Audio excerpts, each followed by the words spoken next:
Hi, everyone. Andrew Rosen, Executive Director at NAF with you again.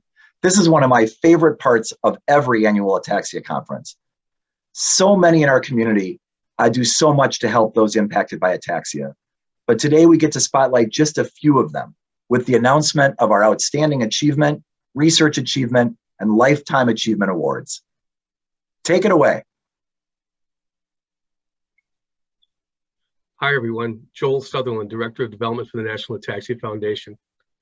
I know you're probably wondering what's this view I have behind me, but you'll find out here in a moment what this is all about. With that, it gives me great honor to present the 2022 Outstanding Achievement Award. Here's a little background on our winner. Novaspace.com began in 1978 with owners Kim and Sally Poor at the helm. Initially a small mail order source of space art that Kim created, the business grew, and in 1989, the business moved into a small rented shop. Soon more artists were added, and when the internet erupted, so did Novaspace. Kim and Sally's business continued to grow. More artists were added, and relationships with astronauts from around the world continued to grow. In 2007, they combined their passions of art and the astronaut community to create an annual event, Space Fest.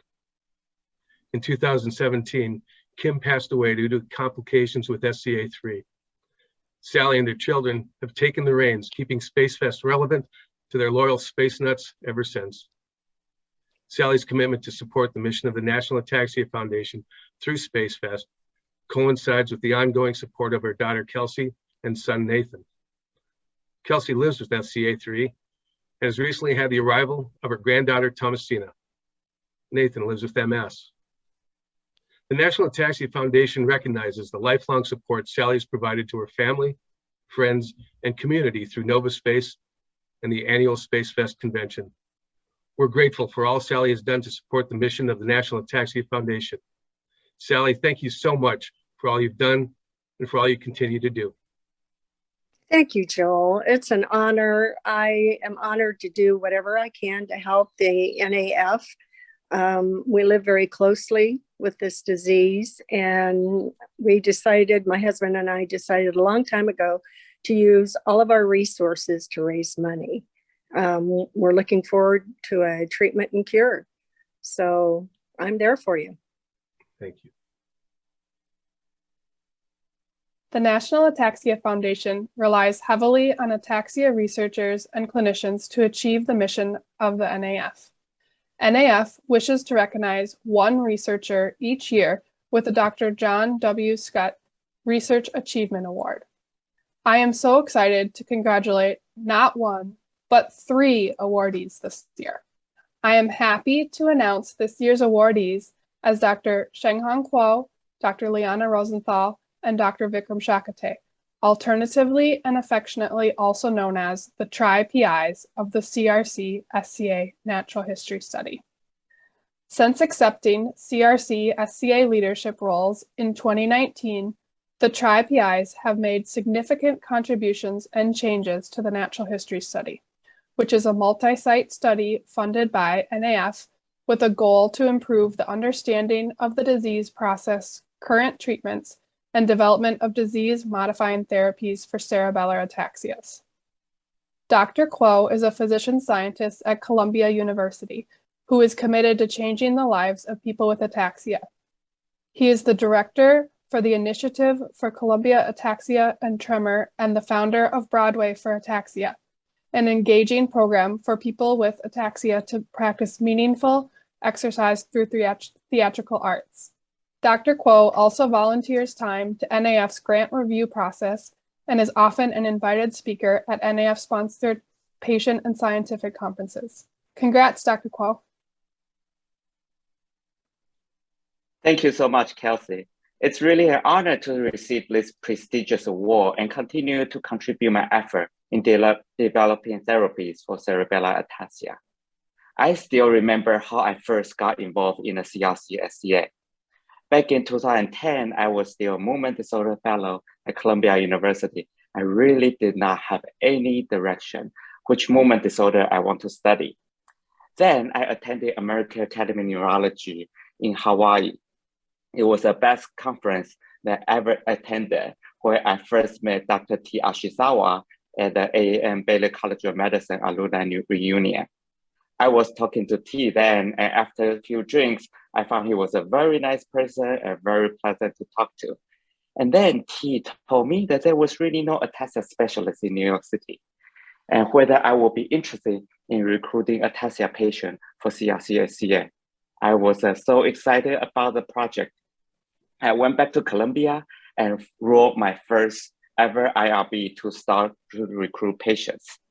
So one thing after another, I got to know many people living with ataxia and find out that there is really not enough research for ataxia. Therefore, that's when I decided to devote my career to study cerebellar ataxia with a hope to develop new therapies.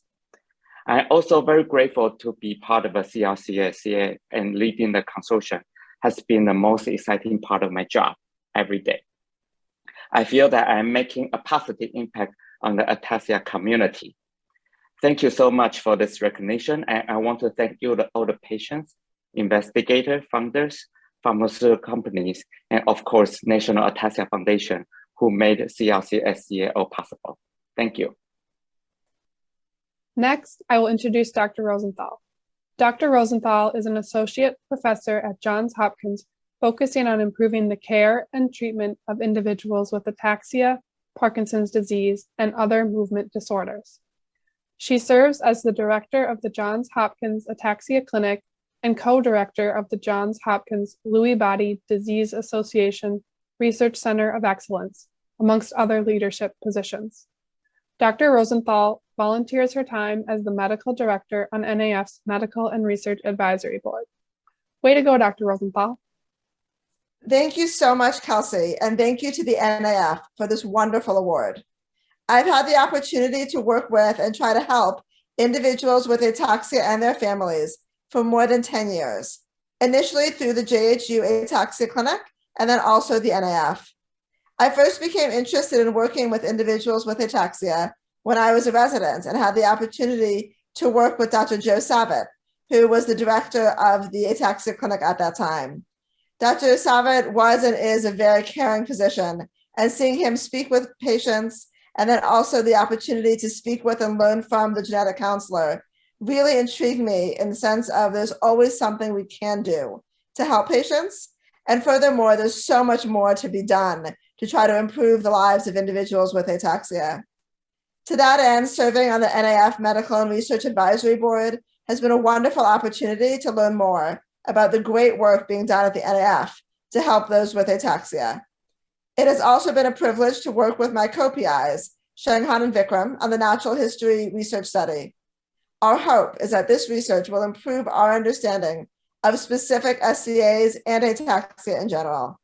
It is my honor to accept this award, and I look forward to continuing to care for individuals with ataxia and work toward the goal of identifying better treatments for ataxia and ultimately disease-modifying therapies. Now I would like to introduce Dr. Shakate. Dr. Shakate directs the Ataxia Clinic at UT Southwestern Medical Center and is also Vice Chair for Basic Research. He has a very impressive research track record, but more importantly, is highly respected by patients for his compassionate care. Dr. Shakate is the chair of the NAF Medical and Research Advisory Board. NAF is very fortunate to have such an outstanding and dedicated researcher volunteer his time in these important NAF roles. Congratulations, Dr. Shakate. Thank you so much, Kelsey. And it's an absolute honor to receive the John Scott Award, particularly with the Scott family and what I know of the Scott family and their own challenges with ataxia in that family. And it's also a real pleasure and honor to receive this award with Shanghan and Liana, who I count as not just colleagues, but friends who are part of this ataxia consortium that we now lead. My foray into ataxia, oddly enough, happened because I saw a mouse that I generated as a graduate student that had abnormal movements and that was reminiscent of ataxia in humans. And I really got interested in learning about how the cerebellum works, which is how my early interest in ataxia started. And oddly enough, that journey began with the support of the National Ataxia Foundation through a pilot award that my graduate student PI received to support that research. And my continued connection with the National Ataxia Foundation was through a Young Investigator Award for ataxia research. And it's therefore such a pleasure and honor to receive this award for research through the National Ataxia Foundation. Thank you. Thank you all for your time and your continued commitment to researching and helping people with ataxia. I'm Andrew Rosen, the Executive Director at NAF, and I am honored to present the Arnie Grutzmacher Lifetime Achievement Award to Camille Baglio. Camille has been involved with fundraising efforts and providing support services for over 30 years to those impacted by ataxia through caring for her own family members who were affected. Since ataxia is part of her extended family, many of her fellow NAF members, siblings, nieces, nephews, and spouses all participate in fundraisers and events that are held in support of NAF. Camille has led the Mississippi chapter of NAF, which is now the Mississippi Support Group, for 27 years, starting in 1995. Throughout the years, the Mississippi group assisted Dr. Subramoni with several clinics that he held in Mississippi. Under Camille's leadership, the group held fundraisers to help support a nurse to assist the doctor with his research. The group holds a donation drive every year to support NAF research. Camille's been involved with the planning of NAF's annual Ataxia Conference since 2011, and AAC certainly holds a special place in her heart. Lastly, and I have personal experience here, Camille has served on NAF's board of directors since 2003. This includes roles on the executive committee, finance committee, and annual Ataxia Conference committee. She has also held the positions of vice president and treasurer. Camille will be transitioning to an emeritus board member role this year after nearly 20 years of board service. On behalf of NAF and the entire ataxia community, I'd like to thank Camille for her remarkable generosity. Camille, congratulations on receiving the Arnie Grutzmacher Lifetime Achievement Award. Thank you, Andrew. And I would like to thank the National Ataxia Foundation for considering me for this award. I was introduced to ataxia at a very early age while watching my grandmother struggle, even though we did not know what the problem was. She had an awkward walk and seemed to always be stumbling or falling and getting choked as when she tried to eat or drink. My granddad struggled for years to care for her and find competent assistance to help him. One of the things that really stood out to me was the huge wooden wheelchair that he had to use to move her around. It was not made for a house that had small doors. He finally had to place her in a facility where they could care for her, even though it was not a desirable facility or a location. My mother began searching for information and discovered the word ataxia. She later found Dr. Currier and Dr. Subramoni, who were involved in early research in our home state of Mississippi. From this introduction, we became involved with the Mississippi chapter and the National Ataxia Foundation. It has been very encouraging to see all the advancements over the years, including the huge wooden wheelchair that has been replaced by sporty scooters racing in the hallways of the annual ataxia conferences. The advancement in research have been just as great, if not more so, and there are more coming every day. It is very satisfying to know that the National Ataxia Foundation is making great strides on behalf of its members, and we should all do our part to support this continuing growth. Again, thank you so much to the National Ataxia Foundation for recognizing me for this award.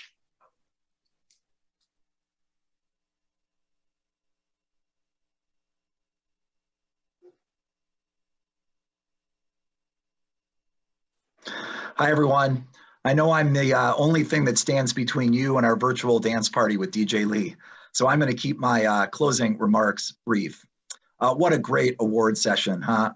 So many deserving members of our community, and we're thrilled to be able to recognize several of them. I just want to share a few slides with you. First, I'd like to take a moment to highlight our great NAF Board of Directors. First, thank you to our outgoing members. Devin, Camille, Wilson, and Peter, we thank you for your service. We hope you'll stay connected with NAF in the years to come. We know you will. And then next, we want to welcome our new board members that we're just thrilled about. So for Mike, John, Denise, and Ann, we are thrilled to have you. This is a talented group, and we look forward to your help with the foundation going forward. And then lastly, let's talk a little bit about AAC 2023, which we're really excited about. Obviously, fingers and toes crossed that we can come together next year in Las Vegas. You see the information on the board, and it's going to be a great event. We promise that we will have a virtual option for those who prefer or are not able to travel. So you don't need to worry. We'll be able to provide a great conference for you as well. Now, I just want to thank really the NAF staff for an amazing 3 days here. A particularly loud shout out to Lori Sjogren, who really makes this conference happen for all of us. I am really lucky to work with such a great group of people at NAF. One thing I wanted to share with you, one thing that really stood out to me throughout the 3 days of AAC, and that's your resilience. The past 2 years has been hard for all of us, and so much harder for those with ataxia and their caregivers. But you never stop showing up, being positive, hopeful, and helpful to others. And there were so many examples of this during the conference. I'm not going to go into all of them, but I hope that I encourage you to reach out to maybe someone that you've met during the conference in the coming days and be an ear for each other. Finally, I know you've heard a lot about how exciting a time this is in the ataxia research and clinical development world. It's true, but don't take my word for it. At our ataxia clinical training session earlier this afternoon, a leading ataxia specialist said that ataxia used to be described as the ugly stepchild of movement disorders. But it's so exciting that this is simply not true anymore. There are treatments on the horizon for ataxia, and NAF will do anything we can to help accelerate their development. Okay, well with that, it's time to have some fun. Give me a moment here to get ready.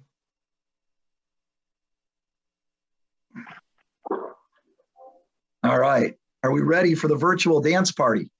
You're gonna follow the instructions on your screen to click over, and we'll see you on the dance floor in just a minute. Thanks, everyone. Congratulations, everybody, on the conclusion of the 65th Annual Ataxia Conference. But wait, it is not over. It only means the after party has begun. I am ready. The room is open. So click that link. Come on in and join me. Let's have some fun.